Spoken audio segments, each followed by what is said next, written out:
En este capítulo vamos a hablar de los inicios de la Revolución Rusa y de las fases del proceso revolucionario.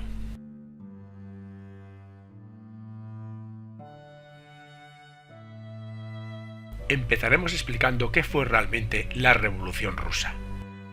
Y un hecho fundamental que la marcó fue la Primera Guerra Mundial, que duró de 1914 a 1918, cuando el ejército ruso sufrió importantes derrotas.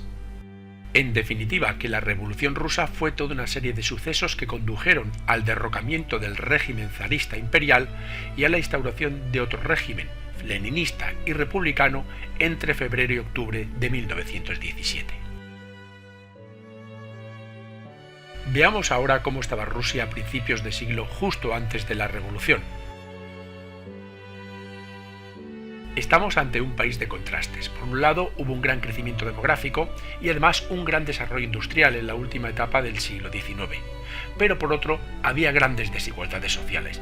Prueba de ello es que los campesinos no estuvieron liberados de servidumbre hasta 1861. Estamos ante una situación insostenible. Por una parte, la nobleza y la alta burguesía tenían todo el poder económico y social, pero por otro, el proletariado urbano y los campesinos vivían en condiciones infrahumanas. Estos últimos estaban prácticamente en un régimen feudal. La forma de gobierno existente en la Rusia de principios del siglo XX era el absolutismo monárquico, en el que el zar era el amo y señor de todo y de todos, tenía el poder absoluto, gobernaba por decreto, no estaba sujeto a ninguna constitución y no respondía ante ningún parlamento. Los pilares sobre los que se sustentaba el poder autocrático del zar eran los siguientes: una fuerte burocracia que permitía el funcionamiento del Estado, un ejército que controlaba todo el imperio y una iglesia que era la base ideológica de este régimen. Y los principales motores económicos de este régimen eran dos: la agricultura y la industria. La agricultura era la principal actividad económica y precisamente todas las tierras estaban en manos de una aristocracia privilegiada, mientras que los campesinos estaban en un régimen casi feudal, como hemos dicho anteriormente. Y por otro lado, el otro motor económico era la industria. Esta estaba localizada en sitios muy puntuales: Ucrania, Urales, San Petersburgo y Moscú. Además, casi toda ella estaba impulsada por el capital extranjero que invirtió en la Rusia de la época. Los obreros lo que hacían era trabajar en grandes empresas durante unas 12 horas o más, incluso diarias, por unos sueldos míseros y sin ningún tipo de seguridad ni de protección, pero esta clase obrera era muy numerosa y con un gran peso específico en las ciudades. Por tanto, se daba la paradoja de que Rusia era un estado escasamente desarrollado en términos de renta por habitante, pero muy desarrollado en cuanto a producción industrial. La oposición al zarismo y la revolución de 1905 sentaron los precedentes de la futura revolución de 1917. Los primeros opositores al zarismo fueron los anarquistas y el partido Narodnik, que eran los populistas. Todos ellos estaban fuertemente implantados entre los campesinos en las zonas rurales. Y por otro lado teníamos a los marxistas, que estaban ampliamente representados entre la clase obrera. Pero el partido que logró vencer al final de la revuelta fue el Partido Obrero Socialdemócrata Ruso, fundado en 1898. Este estaba liderado por un gran orador, Vladimir Lenin, y se escindió en dos grupos: los mencheviques, que significa minoritarios, y los bolcheviques, que significa mayoritarios. Los bolcheviques, los más radicales, eran partidarios de la dictadura del proletariado, que era una especie de vía revolucionaria, ya que no creían en la capacidad de reforma del zarismo. Además de este partido dominado por la rama bolchevique, hubo otra serie de partidos políticos como los cadetes, que era el Partido Democrático Constitucionalista de corte liberal y burgués, o los eseristas, que era el Partido Socialista Revolucionario. Precisamente este representaba a los campesinos, pero realmente estuvo bajo control de los intelectuales, y fue el partido con mayor apoyo durante el periodo revolucionario de 1917 y el principal rival del Partido Bolchevique. Y en esta vorágine de partidos nació la Revolución de 1905. Se trató de toda una serie de cambios políticos, legales, sociales y económicos que comenzaron en la década 1860, mientras el imperio se desplazaba lentamente desde el absolutismo feudal hacia el capitalismo, bajo el régimen de la autocracia zarista. Por un lado, se habían realizado una serie de reformas que habían liberalizado las estructuras económicas, sociales y culturales, pero por el otro, el sistema político permaneció prácticamente inalterado, con lo cual había una dicotomía entre sociedad y economía y cultura y política por otro lado. El detonante fue el Domingo Sangriento, que se trató de una marcha pacífica de protesta de obreros y sus familias en San Petersburgo para entregar al zar una petición de mejoras laborales. Iba encabezada por un sacerdote y no respondía a ninguna consigna política, era fundamentalmente obrera y campesina. Pero esta manifestación fue aplastada por el ejército y se contaron más de 2000 víctimas. En el proceso revolucionario que se produjo en ese momento en toda Rusia tuvo mucho que ver la creación de los soviets, que eran unas agrupaciones de obreros, soldados y campesinos que surgieron en la Revolución de 1905 y se oponían al zarismo. Estos constituyeron una fuerza fundamental durante la Revolución de 1917, que logró derribar al zar. Se produjo, por tanto, una ola de agitación política de masas a lo largo de todo el Imperio ruso.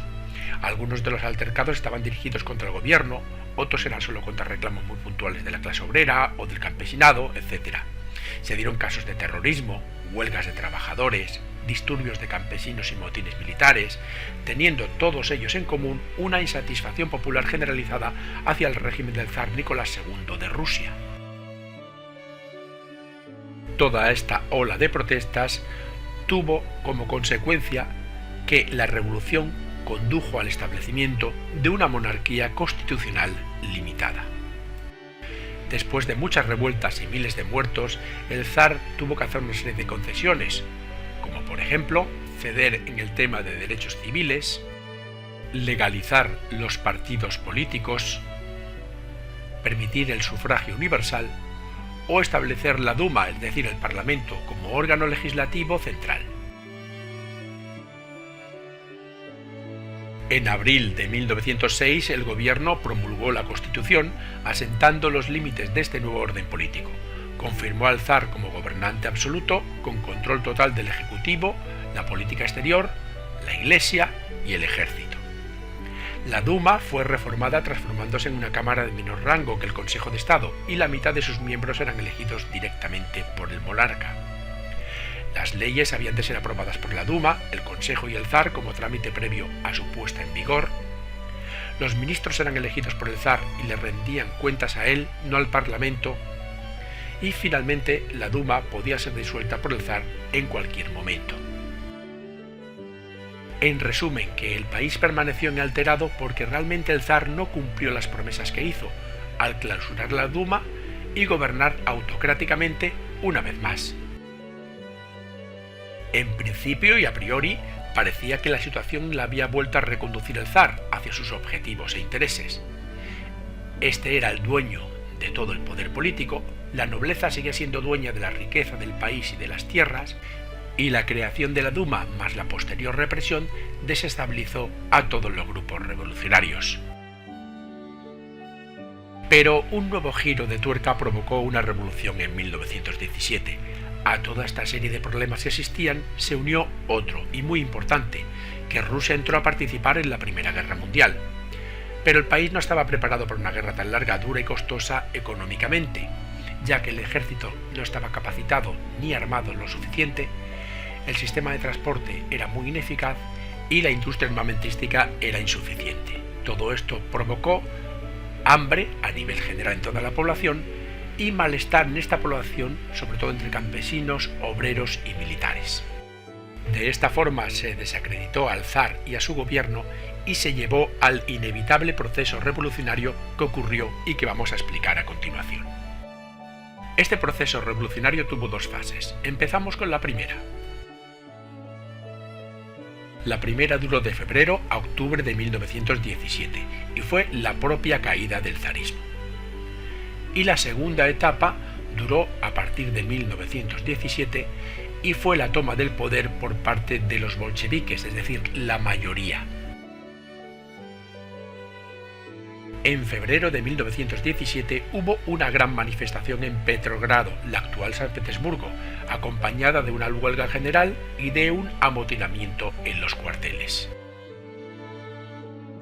Las dos consecuencias inmediatas más importantes fueron la abdicación del zar Nicolás II por una parte y por la otra la formación de un gobierno provisional. Había por tanto una dualidad de poderes. Por una parte, el gobierno provisional estaba en manos del Estado, concretamente de Alexander Kerensky, pero los soviets eran los que controlaban las clases bajas y la izquierda política. Este gobierno provisional estaba dominado por los partidos burgueses, los cadetes y los esenistas, mientras que los soviets estaban gobernados por las fracciones socialistas más radicales. El gobierno de Kerensky inició reformas políticas y sociales, pero cometió un gran error: mantener a Rusia en la Primera Guerra Mundial. Por otro lado, los soviets permitieron en un principio gobernar a Kerensky, pero influían mucho en el gobierno y también controlaban diversas milicias. Además, los bolcheviques eran totalmente opuestos a que Rusia continuara en la Primera Guerra Mundial. ¿Y qué pasó? Pues lo inevitable, que el gobierno provisional perdió poder hasta caer derrotado por los bolcheviques y estos pusieron a las milicias obreras bajo su control y las convirtieron en la Guardia Roja, que más tarde se llamaría el Ejército Rojo. Tras el triunfo de la Revolución de Febrero, los bolcheviques se opusieron al gobierno provisional ruso de Kerensky. Participaron en el Soviet de Petrogrado, así como en los demás soviets de obreros y campesinos de las grandes ciudades. Trotsky ingresó en el partido bolchevique y a partir del septiembre del 17 los bolcheviques ganaron la mayoría de los soviets.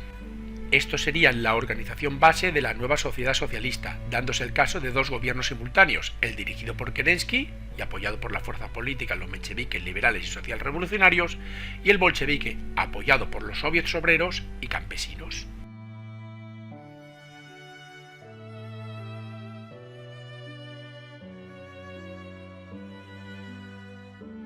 Y a partir de las disputas en este gobierno dual, se originó el segundo proceso revolucionario. A este se le conoce como la Revolución de Octubre. En noviembre se celebraron las elecciones para la Duma, convocadas por el gobierno provisional. Los bolcheviques solo obtuvieron el 25% de los escaños, pero su líder, Vladimir Lenin, disolvió la Duma y puso fin al pluralismo político. Este golpe de Estado ya estaba previsto en las tesis de abril, es decir, la ruta a seguir por el proceso revolucionario, y las vamos a ver a continuación. Las tesis de abril se basan en tres pilares. A nivel político, querían derrocar el gobierno provisional, instaurar un gobierno de los soviets obreros y campesinos y firmar la paz con Alemania. A nivel económico, lo que pretendían era repartir la tierra entre los campesinos, ceder la dirección de las fábricas a los obreros y nacionalizar la banca. Y a nivel social querían reconocer las nacionalidades que había dentro del Imperio ruso. Como hemos visto antes, los bolcheviques, con ayuda de los soviets, habían ido creando sus propias milicias armadas, la denominada Guardia Roja. Y gracias al poder militar de esta guardia, en poco tiempo, el 25 de octubre de 1917 concretamente, promovieron una insurrección. Tomaron la capital, Petrogrado, ocuparon el Palacio de Invierno, destituyeron el gobierno provisional y consiguieron que la revolución se extendiera hasta Moscú e incluso llegara a otros centros industriales del país. Los bolcheviques se autodenominaron líderes de varios ministerios del gobierno y tomaron el control del campo. También crearon la Cheka, que era una organización de inteligencia política y militar para aplastar cualquier tipo de disidencia, y firmaron el Tratado de Brest-Litovsk con Alemania, en la que Rusia firmó la paz a cambio de ceder grandes cantidades de territorio. Y los soviets, en su segundo congreso, proclamaron un gobierno obrero presidido por Lenin. En este gobierno ya figuraban Trotsky y Stalin, dos figuras importantes. Y precisamente el gobierno estaba compuesto exclusivamente por bolcheviques. Vamos a ver con detalle esta serie de medidas. Los bolcheviques obtuvieron un 25% de los votos, sobre todo en las grandes ciudades, pero no era la fuerza mayoritaria, sino que eran minoritaria. Una vez se establecieron en el poder, para afianzarse crearon la Cheka, que era una especie de policía militar. La La checa no tenía ninguna base jurídica ni legal y había sido concebida como un instrumento provisional de represión independiente de la justicia, y se basaba sobre todo en confiscar bienes, privar tarjetas de racionamiento, publicar listas de enemigos del pueblo, etc. Otra medida fue la paz con Alemania. Con el golpe de Estado, los bolcheviques pensaban que se produciría un levantamiento revolucionario en toda Europa, pero realmente no fue así. Entonces la paz prometida en octubre pasó a ser una necesidad absoluta para satisfacer las demandas del ejército y de los campesinos. Y entonces firmaron la paz con Alemania, en la que Rusia cedió gran parte de sus territorios occidentales, precisamente los más ricos. Con este tratado Rusia pretendía un doble objetivo. Por una parte, negociar la política expansionista territorial de los gobiernos burgueses y por otra dar la sensación de que no claudicaba ante los imperios centrales de Europa. Pero realmente con este acuerdo lo que hizo Rusia fue perder el 26% de su población, el 27% de su superficie cultivada y el 75% de su producción de acero y de hierro. Se trataba, como hemos dicho, de ceder toda la parte occidental de Rusia, la más rica y poblada. Por último, diremos que en un principio las tierras se repartieron entre las familias campesinas y las fábricas quedaron bajo control de comités obreros, pero esto cambiaría, como veremos a continuación en el siguiente capítulo.